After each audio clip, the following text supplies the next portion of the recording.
বিএনপির সিনিয়র যুগ্ম মহাসচিব রুহুল কবির রিজভী বলেছেন, বিএনপি কোনো প্রকার জুলুম অন্যায়কে প্রশ্রয় দেবে না।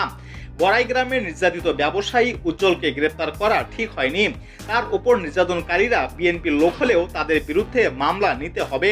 প্রশাসনিক ব্যবস্থার জন্য থানায় বসে কর্মকর্তাকে বলেছি। এ ঘটনার সঙ্গে জড়িতদের বিরুদ্ধে ব্যবস্থা নিতে জেলা নেতাদেরও বলা হয়েছে।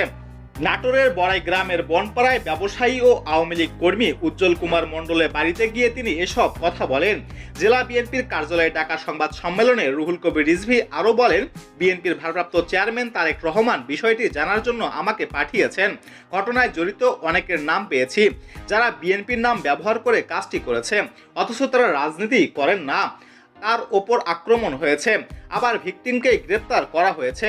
এর বিরুদ্ধে আমি সবসময় অটল থাকব, তবে তার নামের আগে মামলা থাকলে ভিন্ন কথা। তিনি আরও বলেন, দলীয় শৃঙ্খলা ভঙ্গের দায়ে এ পর্যন্ত বিএনপি ও অঙ্গ সংগঠনের 800 নেতার বিরুদ্ধে বিভিন্ন শাস্তিমূলক ব্যবস্থা নেওয়া হয়েছে।